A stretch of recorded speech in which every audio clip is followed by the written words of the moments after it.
It's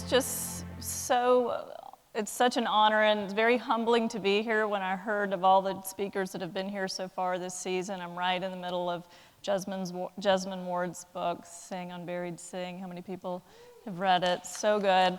Don't tell me the ending. I'm 2/3 of the way through. I was reading it on the plane last night. But so I want to apologize in advance a little bit that I'm going to do a fair amount of reading from my iPad and from the book, partly because it's late and I don't want to ramble. I want to say what I came here to say, what I meant to say.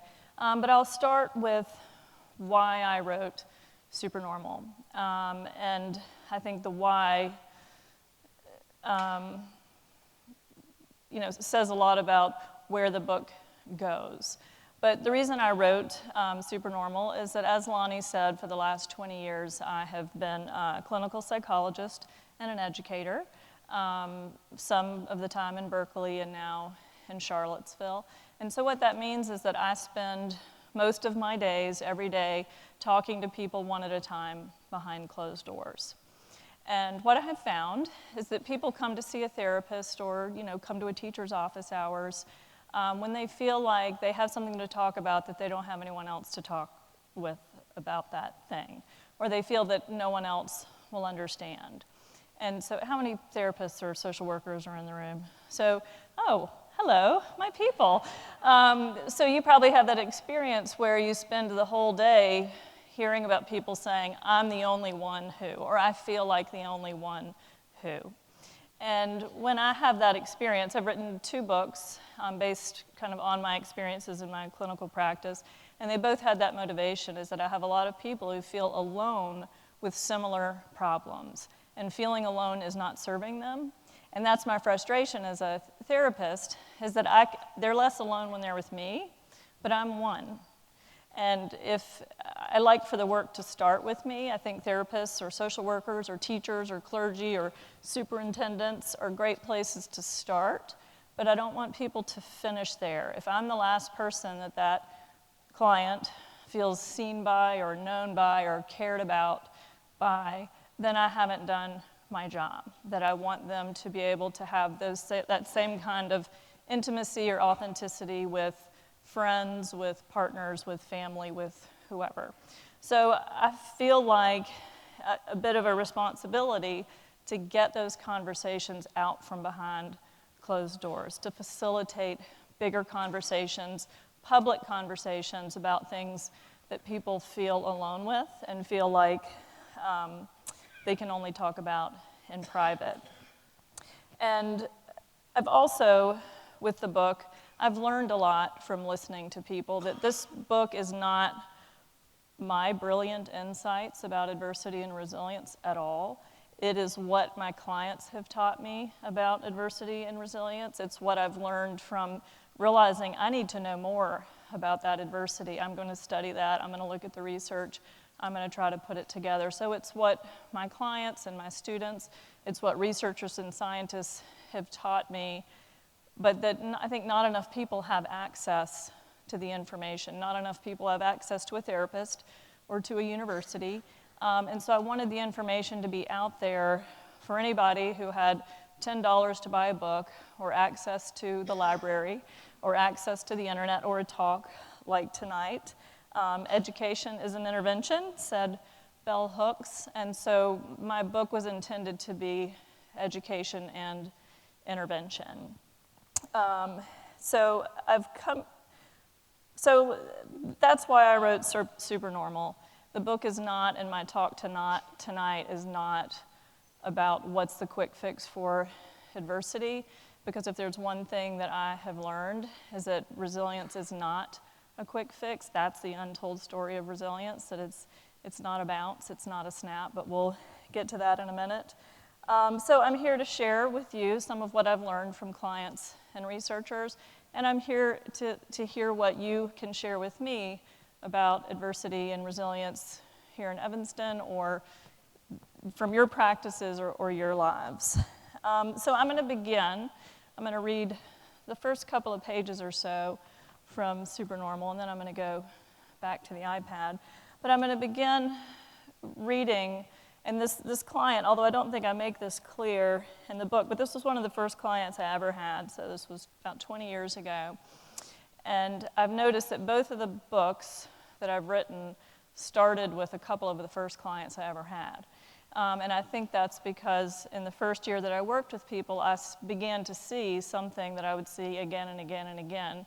And it only took me 20 years to get around to writing it down. But here we are. So Helen, who I'm about to talk about, was one of the first clients, not the first, but one of the first clients, certainly in the first year that I worked. And I'm going to read you a little bit about her. So Helen looked as put together in person as she had sounded on the phone. Precisely on time for her first appointment, she sat on the couch with her back straight and her hands resting on top of one another, her bottom hand clenched. We exchanged some pleasantries, which included my asking if she had found my office without incident.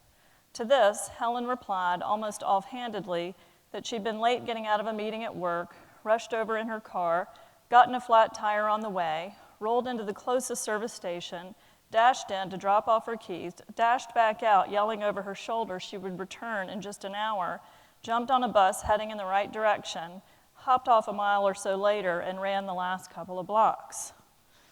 Wow, I said, you sound like a superhero. And tears began to fall down her cheeks, and she looked at me sadly, and she said, you don't know the half of it. So Helen told me she had spent most of the last several years since college. How many it had been, she'd paused to count. 10, 11, crisscrossing the globe with non-governmental organizations fighting for a better world. Social justice in Africa, climate justice in Southeast Asia, juvenile justice in Eastern Europe. Helen went wherever she was needed, and then one day her mother sent word she was needed back home. Helen's father had killed himself in the house where she grew up. Theirs was a modest home in a suburban neighborhood about 2 hours outside of San Francisco. It was a place where there had been a yard to run around in, and Helen and her 2 younger brothers each had a bedroom of their own. Maybe this was why, many years ago, no one had heard the youngest boy sneak out of the house in the middle of the night and head for the backyard pool. Maybe this was why no one saw him drown. Before she was even a teenager, Helen had begun to sneak out of the house at night, too. At first, she wanted to know what the world had looked like to her brother just before he died. But then she kept doing it because she felt like getting away, at least for a while. Her father was not arguing for a fresh start somewhere, and her mother was not crying, refusing to leave the memories of her youngest child behind. During the day, Helen walked down the halls at school where she earned good grades with a smile. Her parents needed her to be the strong one, and she was. In the dark of night, Helen could walk for blocks and blocks, and as she moved in and out of the cones of yellow light from the street lamps, there was no one to be strong for and no one to save.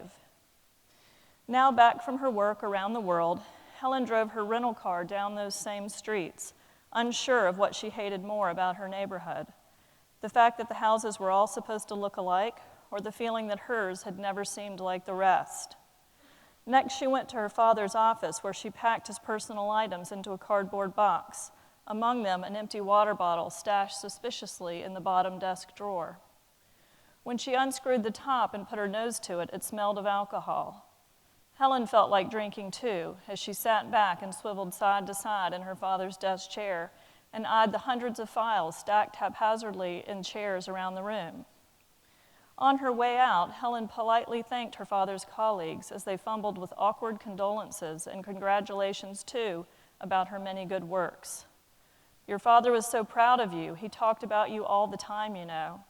Helen did know. She was and had always been living proof that her family was all right. In a flash, Helen had a new job near her hometown, this time as a fundraiser for a presidential campaign. There was work that needed to be done right here in the U.S., she reasoned, and besides, her mother needed her now, too. At the office, friendly, impassioned calls with donors were interspersed with weepy calls from her mother. Her house, the one she vowed never to leave, might go into foreclosure.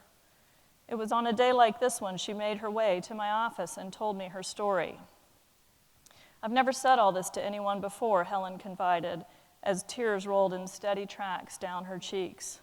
Some people know some of it, but no one knows all of it. People look at me, and they see all these great things I've done, and they're sort of astonished when they find something out about my family, but no one really knows me. I don't think anyone has ever really known me. It's lonely. Helen sat silent for a long while, folding and unfolding a tissue. I'm so tired, she continued. I feel embarrassed to say that, to be sitting here crying, when I think about all the people in the world who have had it so much harder than I have. It's like I don't have the right to be as worn out or as sad as I am. I don't know what's wrong with me. Sometimes I feel like I don't fit anywhere, like there isn't a word for whatever I am. I just have this feeling that I'm not like other people, she concluded, that I'm not normal. When I asked Helen if she'd ever thought of herself as resilient, she was more taken aback than confused. Her answer was swift and firm, no. If I was resilient, she went on to explain matter-of-factly, as if I was the one who was mistaken, I wouldn't be here, she said. I wouldn't need to talk to someone like you. Then, with impeccable timing, Helen glanced at her watch and interrupted herself to say, our time is up, I'll see you next week. Usually that's my job. She wiped the tears from her face and walked out the door, off to race back to her car. So, Helen is a marvel. Whether she was making her way through her childhood or to my office that day, she overcame hardships both big and small. The loss of her brother, her parents' grief, her father's death, international injustice, a flat tire. Helen leapt into action no matter what. Strong and determined, compassionate and brave, she was a hero to her family and to some other people too. Tirelessly, it seemed, she came to the rescue of those who needed her, and she stood up for strangers around the globe. To those who knew her, Helen was a wonder, and maybe few would have guessed that behind closed doors she felt exhausted and different and alone. But Helen wasn't alone as she thought she was, of course. If you think about the 10 most common adversities that kids and teenagers face every single day, I'm going to try to rattle them off the top of my head without looking at my iPad. So loss of a parent or a sibling through death or divorce, alcoholism or drug abuse in the home, mental illness in a parent or a sibling, bullying, physical, emotional, or sexual abuse, growing up with poverty or neglect, living with domestic violence, or having a parent in jail. So when I rattle those off, the list doesn't really do justice to the reality of some of those. So if you don't mind, my book is The Untold Story of Adversity and Resilience. And I think you've got to spend enough time on adversity so that people understand or feel that you recognize the reality of their situation before you start talking about how to move past it, if such a thing is even possible. So I want to share a few more stats, not just rattle off a list, about how common and how impactful childhood adversity is for people who don't already know. So about 1 in 9 children have a parent die. If it's unclear of what do I make of that number, here's an interesting comparison stat.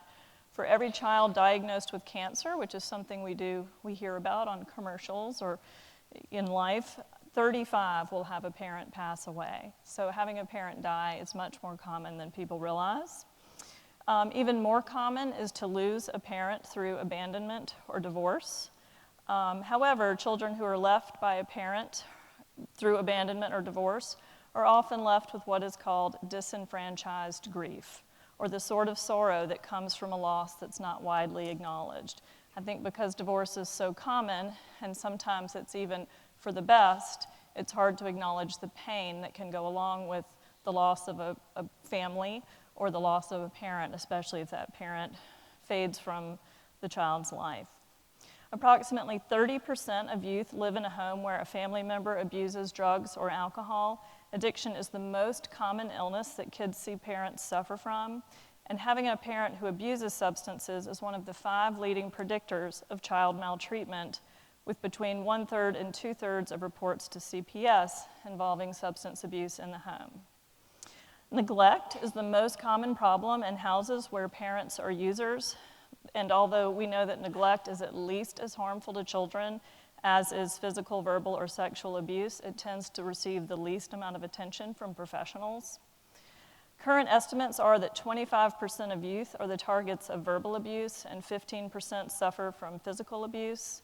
Each year, about 3 to 5 million children are referred to CPS for suspected abuse, yet an estimated 85% of cases are never reported.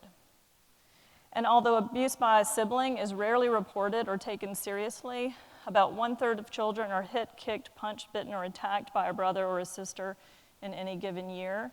And of course, sometimes this is a one-time transitional kids will be kids things, but oftentimes it isn't. Of the 10 adversities that I mentioned, I should say, Nadine Burke-Harris is coming.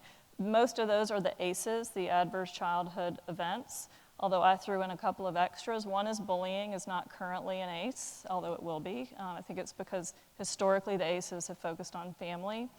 And siblings are not on the ACE list, which is, for you therapists out there, you may nod your head to the reality that I would say at any given time, 1/3 of my clients are in my practice not to talk about what went wrong with their parents, but about what went wrong with their siblings. That living with siblings who have problems, that's a problem in and of itself. 2/3 of all sexual assaults reported to law enforcement are under minors, or against minors under the age of 18. How many people saw the Me at 14, the hashtag Twitter Me at 14? Most people don't know this, but the single age across the whole lifespan with the single number of greatest number of sexual assaults, reported sexual assaults, is 14. So we think of sexual assault as something that happens to women in college or young women in the workplace. 2/3 of sexual assaults actually are happening to minors, and that's called sexual abuse. Although children are often taught to beware of stranger danger, only about 5% of victims are preyed upon by those they don't know, making that safety slogan incomplete at best. About 35% are victimized by family members. And I know lately we've had a lot in the news about coaches in sports or community members sexually abusing youth. Actually, 60% of the time, youth are abused by people exactly like coaches or people in the community, that it's people, familiar others in their social network, people that children know and trust, such as teachers, coaches, babysitters, neighbors, or clergy.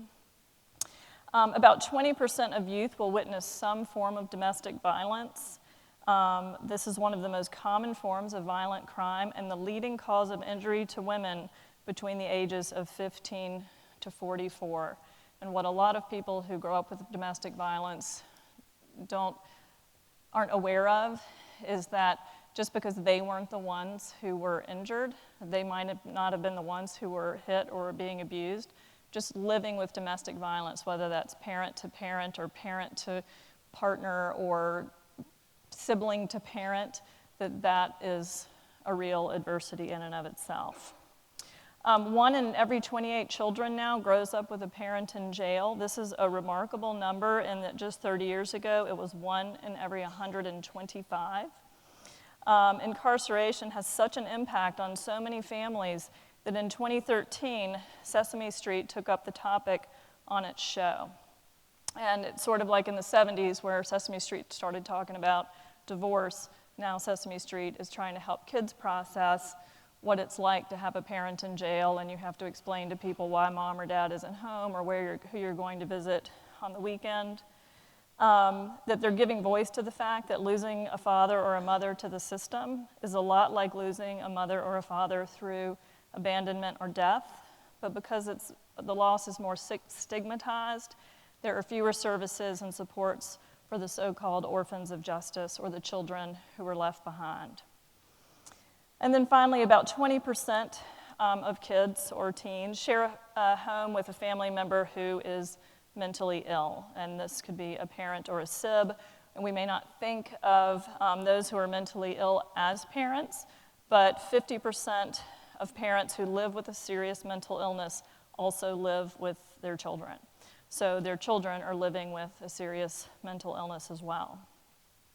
So considered individually, when I just went through those numbers, each of those adversities affects a minority of the population. But when you look at them together, under the umbrella of childhood adversity, or of the ACEs plus the couple that I threw in, 75% of us will experience one of these hardships or more by the age of 20, and the or more is important. In a 2004 study that examined the interrelatedness of hardships, 80% of children who lived with one adversity were also exposed to at least one more. So if you think about Helen, her brother died, her mother became depressed, her father started drinking, that often one hardship leads to another and another. 50% of kids who grow up with one hardship will ultimately be exposed to at least 3 more. So what this means is that childhood adversity has a way of piling up. It's not a compartmentalized one single event for most children and their families. And it actually piles up in more ways than one, which Lonnie was referring to earlier, that I think what many adults who are trying to understand how their childhood experiences have had such an effect on them as adults in terms of their mental health or their physical health, something that's important for them to know is that most childhood adversities, every one of the ones that I just mentioned, those are chronic stressors. They're not one-time events like a car accident or a tornado or a hurricane, which can cause problems that last a while, but having an alcoholic in the home, having an abusive sibling, having a neighborhood bully, these are things that kids live with day after day, often year after year. So what this means is that basically millions of kids are living in a low level of fight or flight, that's what they need to do to survive, and we're going to talk more about that in a minute. The downside of that is they become overexposed to their own stress hormones that we're not designed to live in a near constant state of fight or flight. It's supposed to be a temporary thing, a temporary rush of adrenaline and other stress hormones. So when we become overexposed to our stress hormones, it has many negative effects on the body, which I'll talk about in a second. But one that's really stuck with me, and with several readers who've mentioned it to me, an interesting study on teens who'd grown up with chronic stress, with chronic adversity, that even just in the teen years, their telomeres, and I'll circle back on what that is in a minute, were shorter than they were supposed to be. So telomeres are the little protective caps that sit on the ends of our strands of DNA. And everybody uses this metaphor. They're like the plastic tips on the ends of shoelaces. And they become shorter as we age. They become shorter with stress. So what you can see, even just in teenagers, I'm not talking about 40-somethings like myself, in teenagers who grow up with chronic stress, their telomeres are shorter than they should be, which means that their chronological age does not match their biological age, that they feel and are at a cellular level older on the inside than they are on the outside. And this is one reason why it's not unusual for adults who have grown up with chronic stress to be 30 and say, I feel 100 years old, because their bodies have been aging and going through more stress than would be expected for someone their age. So this is why, in 2011, Robert Bloch, the past president of the American Academy of Pediatrics, testified before a Senate subcommittee on children and families that childhood adversity may be the leading cause of poor health among adults in the United States.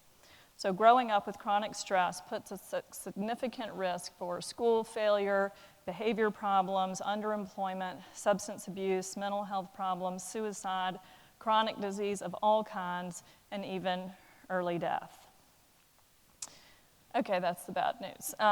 Okay, the good news, although we're going to come back to, it can go back and forth, the good news is that there are people who go out in the world and do well, not just in spite of their adversities, but maybe even because of them. Social scientists call people like that resilient, and we could probably all agree on some resilient people out there. Oprah Winfrey, Howard Schultz of Starbucks, Barack Obama, Sonia Sotomayor, Stephen Colbert, Misty Copeland, LeBron James, Viola Davis, whose story I'm going to talk a little bit about in a little bit. But as Lonnie said, most resilient people aren't famous, okay? Most are everyday people, hiding in plain sight as teachers and doctors and nurses and parents and neighbors and activists and psychologists, artists, social workers, you name it. And remember, Helen, my client, she didn't see herself as resilient, and there are many reasons for this. One is that resilient people are supposed to be perfect, which we'll come back to. And the other is, I think, that she didn't know what the definition of resilience was. And so according to the APA, resilience is adapting well after adversity. That's it. You don't have to be a CEO, you don't have to be a celebrity to be resilient. That if you've grown up with domestic violence, or you've grown up with mental illness in the home, or you've grown up with poverty or neglect, and you manage to get yourself to school every day and do pretty well and have some friends and a hobby, and maybe you make it to college or community college or the military, or you get a good job or a decent job, and you grow up to be a better person or a better partner or a better parent than maybe the ones that you saw, that's resilience. That's beating expectations. That if you've grown up with trauma, the ordinary is extraordinary. And I don't think that we hear that enough. Because when I ask people like Helen if they consider themselves to be resilient, and Helen wasn't the last person, she was probably the first person to ask that question, but because of that response I got from her, I've asked it countless times over the years. And for people in private practice or working in centers or community centers, I encourage you to ask the people you work with if they see themselves as resilient. But anyway, if I ask a client, do you think of yourself as resilient? For people who meet my definition, certainly, they usually look around the room like I must be talking to someone else. And then they say something like, if I was resilient, I wouldn't be struggling. This would be over. I wouldn't be struggling with how to be a mom, or I wouldn't be struggling with how to find a partner. And they say, I wouldn't need someone like you. So this is actually not true. On the APA's website about resilience, they make it clear, as does much research, that here is their quote, the road to resilience is likely to involve considerable emotional distress. That pain and struggle are almost always part of the untold story of resilience. But that's not what we hear, is it? So when in everyday conversation, when people talk about resilience, they say, oh wow, you really bounced back, or you really rebounded. How many people have gotten over something very serious in life and somebody will say, wow, you really bounced back? How many people have heard that? And did you feel so misunderstood that you felt like, wow, that's how I made it look on the outside, but what was underneath that or behind that was much more complicated. So the way we talk about resilience is too simple. Overcoming childhood adversity is nothing like bouncing back. It's nothing like rebounding. It's not a snap. So what is it like? Well, when I listen to my clients, which is, I listen to people for a living, or you listen to women in the media right now talking about their Me Too experiences, that you'll often hear a common language that people will say, I'm a fighter, I'm a survivor, I'm a scrapper, I wasn't going to let that defeat me. And I think what listening to my clients has taught me is that for them, the experience of overcoming childhood adversity is more of a battle than it is a bounce. And that's what Supernormal is all about. It is about the heroic, powerful, perilous, often decades-long endeavor that is what resilience really looks like and really feels like. And that's where the word supernormal came from, or that's how I chose the word supernormal. So the word supernormal means above the normal or average. And to me, that's what resilient people are. They grow up with early adversity, but then they have outcomes that are better than what you would expect, considering all those sort of frightening statistics and risk factors that I gave you earlier, that they beat the odds and they beat expectations. And what I like about the word supernormal is that it hints at how heroic, at how superheroic that is, that it takes a lot of strength and a lot of courage to live your life in fight or flight every day. And I'm not talking about just as a kid or just as a teen, but even as an adult, as you try to figure out, how do I put together a better life than one that I've ever seen before? It takes a lot of strength and courage to maybe try to put on a cape and help other people in the way that maybe you wish that you had been helped.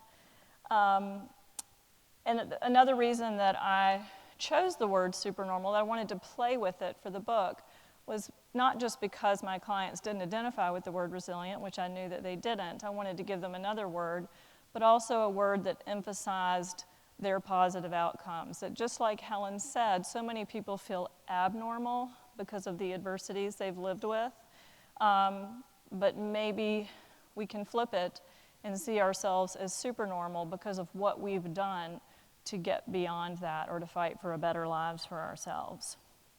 And I'm not saying any of this is easy, by the way. I'm saying it's very hard. That fighting a battle, like fighting for your life, fighting for your survival, is actually a very difficult thing to do, and it takes a long time. So I'm going to read a little bit about the story of Viola Davis, who I talk a bit about at the very end of Supernormal. She's, of course, I'm sure you all know, the Oscar, Emmy, and Tony-winning award actor, and hers is a supernormal tale if there ever was one. And actually, this is true. I was almost done with the book. She is literally in chapter 17 of 18 chapters. She gave this interview in 2016, so the book was fully baked. It was already called Supernormal. It already had a superheroic metaphor. And then I read this interview in the New Yorker and went, oh my gosh, I knew I loved Viola Davis for a reason. So here's some of what she had to say. She said, I consider myself a hero, she said in a 2016 interview with John Lair in the New Yorker. I don't have a cape, I don't have a golden lasso. I had a call to adventure, a call to live life bigger than myself. Davis grew up in extreme poverty with a father who was an alcoholic and who regularly beat her mother. Davis and her sister routinely went without clean clothes or food. School lunch was their most reliable meal. And she carried a crochet needle in her pocket to protect herself from racial violence in her mostly white working-class Rhode Island neighborhood. Because of their troubles at home, the sisters were often in trouble at school, but Davis said there seemed nowhere they could turn for help. It wasn't an option to out ourselves, she recalled. To help themselves instead, Davis and her sister used make-believe and after-school activities to fight back against and flee from their circumstances. We were like hunters, Davis said. Even if we didn't have any interest, we'd just do it to get out, to just channel ourselves into something. Ultimately, acting was both girls' way out, and in adulthood, Davis made her way to Juilliard, the New York stage, and Hollywood, places where she's won dozens of awards, more than 100 nominations, and a star on the Walk of Fame. Yet, as Davis told Lair, the big aha moment is that the trauma never goes away. By her mid-30s, Davis had had only one romantic relationship, and this with a man who told her he loved her only one time. She tackled anxiety and low self-esteem in therapy, and this also turned out to be the place where she gathered the nerve to give love another try. The moment I met my husband, all of it stopped, the worry, the anxiety, everything. So Viola Davis is just one story, but it's a story that I've heard countless times before. It's a story about living in fight or flight, about using the strengths that you have to battle back or get away from what's in your environment. So usually, I don't have a 1, 2, 3 how-to on that, but I think it is helpful to think about, if we're thinking about ourselves or we're thinking about people we love, to figure out where are those strengths. So usually those strengths are a combination of in the individual, in the family, or in the community. So strengths within the individual. For Viola Davis, that was determination and a penchant for make-believe and acting. But for other people, the strengths within them may be smarts or sports or some other talent or a work ethic or personality that draws people to you. Strengths within the family. Viola Davis had what's called a multi-problem family, but she had a good relationship with her sister. And many people say that it's the good relationships with their siblings that often sustains them through these years. But maybe for you or for someone you love, it's a parent, a grandparent, an aunt, a cousin, an uncle, or maybe you're that strength within the extended family for someone in your family. And then strengths within the community. For Viola Davis, it was school lunches and it was after-school programs. But maybe here, it's school itself, or it's a church, or it's the Boys and Girls Club, or it's a coach, or a teacher, or a neighbor. Who cares? So numerous research that have followed children who have faced a wide range of adversities in early life, from Great Depression, violent neighborhoods, sexual abuse, foster care, teen parenthood, mentally ill parents, alcoholic parents, early delinquency, a wide range, have found that for those who change their direction, that rather than following on the path their childhood set out for them, they did so in large part because they used those strengths in the self, the family, or the community to seize what is called a second chance opportunity, to get themselves to, whether it's community college, the military, a job, a relationship that repairs what came before. And if I'm making that sound easy, I really don't mean to, because it isn't. It's stressful to live your life in fight or flight, and resilient children are not impervious to that chronic stress. We imagine they are. That's why we say, oh, you really bounce back from that. But make no mistake, they've been battling back from that. They're better maybe than some other people at putting together a life after adversity, but battling back is stressful too. So in a 2017 article in the New York Times titled, "Why Succeeding Against the Odds Can Make You Sick," it profiled the work of scientists who study resilient strivers, especially African American youth and those from disadvantaged communities. And the more likely these strivers were to agree with statements like these, "When things don't go the way I want them to, that just makes me work even harder," or "I've always felt I could make my life pretty much what I wanted to make of it," the more likely their health was to suffer. So think about that for a minute, because in a way, that's the fight I've been talking about. That's grit that we hear a lot about. But I think what that research really tells us, or what any resilient person in this room could tell you, is that it's a lot of work to fight back over years or even decades to create a better life for yourself, and that's stressful too. So where does that leave us? If I'm saying, well, it's stressful to live with adversity, and it's stressful to fight your way out of adversity, then what am I supposed to do? I don't have an easy answer for that, but I do think that what the research is telling us is that, and what my clients have told me, is that the more people are able to grab on not just to their own strengths, but to the strengths in their families and their communities, it makes it easier, that there's more support, and it's less just coming from them all the time, which is very difficult. And what every community has, well, I should say that some communities have more strengths available than others, that what we know is that assets are not equally and fairly distributed amongst all communities. But what all communities have are good people.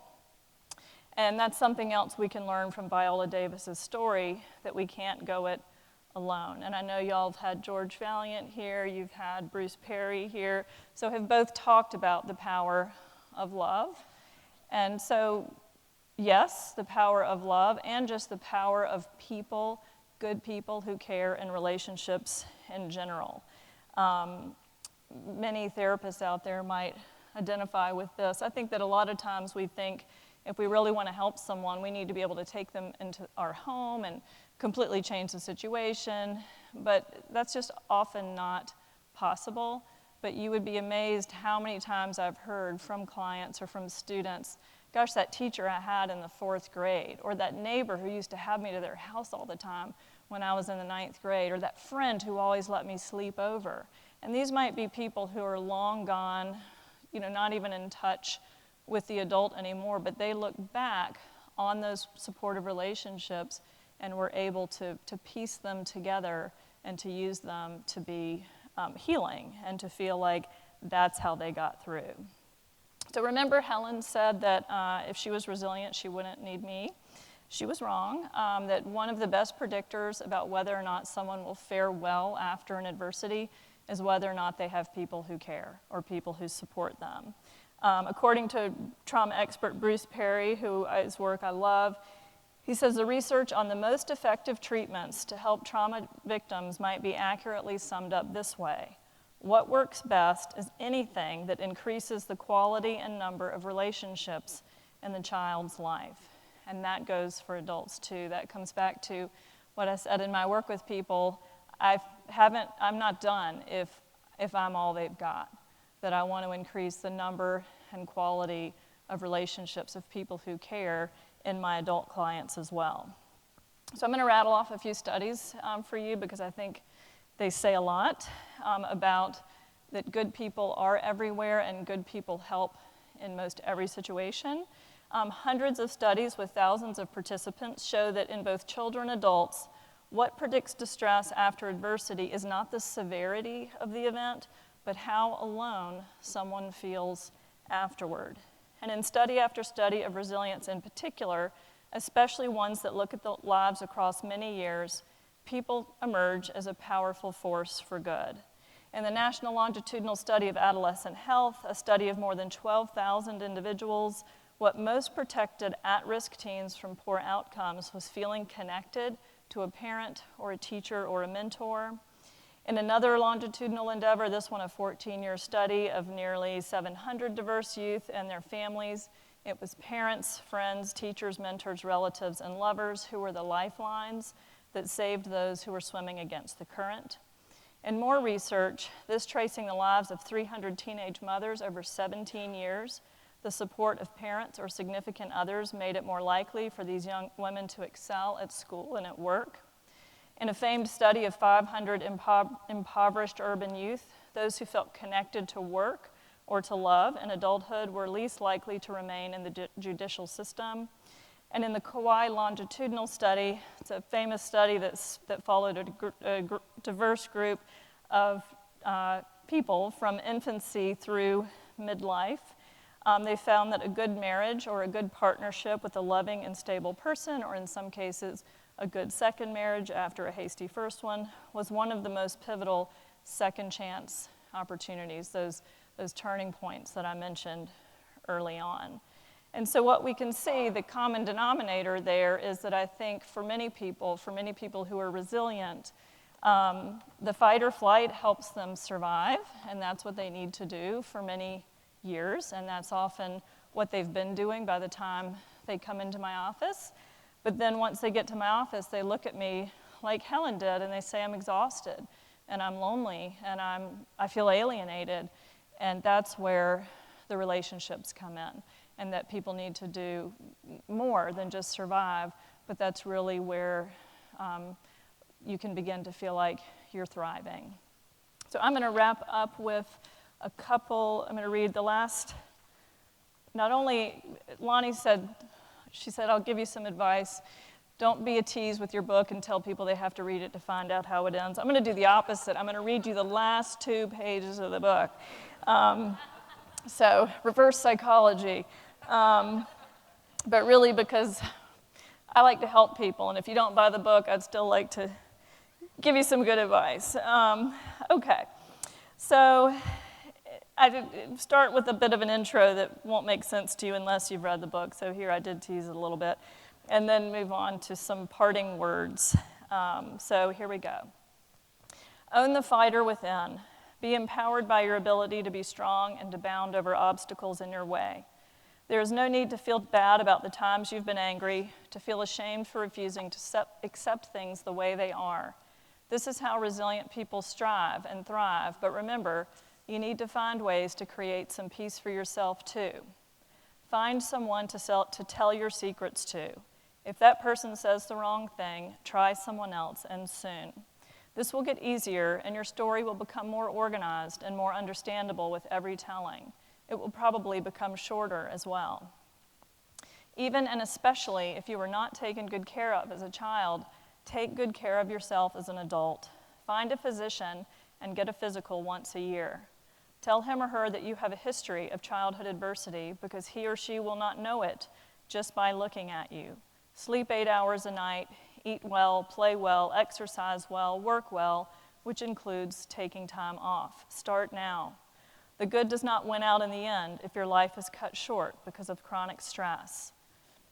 If you think you may be living with depression or anxiety or insomnia or some other stress-related illness, which resilient people tend to live with because of the chronic stress of both your adversity and of battling back. Treat it like the brain health problem that it is. Find a therapist or tell your regular doctor. Remember that to struggle does not disqualify you from being resilient or a good person, and neither does sometimes feeling like an anti-hero. If, however, you are leaning on substances to cope, try leaning on people instead. They are better for you. So are yoga and meditation, but these are not the only ways to reduce your stress. Clear your mind of painful thoughts and feelings by becoming absorbed in what feels natural to you. Reading, podcast, music, knitting, running, nature, movies, mental distancing is a power all its own. And physical distancing is just fine too. Some hurtful relationships may improve with time, but many will not. If it would be helpful to you to try to make amends with someone who has hurt you, give it a try. If it will only bring you more heartbreak, you have permission to stay away. Avoid relatives, partners, or bosses who are re-traumatizing. It is wise to protect yourself from dangerous people, but be sure that your armor is not too tight to let love in. Help the good people in your life have more of a presence than the bad. Write out a list of those you feel grateful for, and maybe some heartfelt letters too. Put pictures and reminders of those who have mattered out where you can see them every day. Fight for their importance in your life and in your brain, just as maybe they once fought for yours. Make something of your present so your past does not loom so large. As you go along, resist the temptation to compare your hardships or triumphs to those of others. We all have different definitions of success and adversity, and of ordinary and normal too. Find people to love and to love you back, and remember they may come from all backgrounds. There is no need to pick sides in life, to restrict yourself to those who have suffered as you have. A diversity of perspectives enriches us all. Nor is it fair to assume that those who have had average expectable upbringings are better suited for life than you are. This simply is not so. If you have children, be the parent you wish you had. Create the home you always wanted. Yet resist the impulse to protect your children from every hurt, as well as the urge to toughen them up. Life will send its slings and arrows, and when it does, listen, validate, name, empathize, problem solve, love. You know what to do, all the things you may wish someone had done for you. And as often as you can, be good to yourself and to those you encounter. It may not be true that everyone you meet is fighting a hard battle, but as it turns out, a great many people are. Thank you.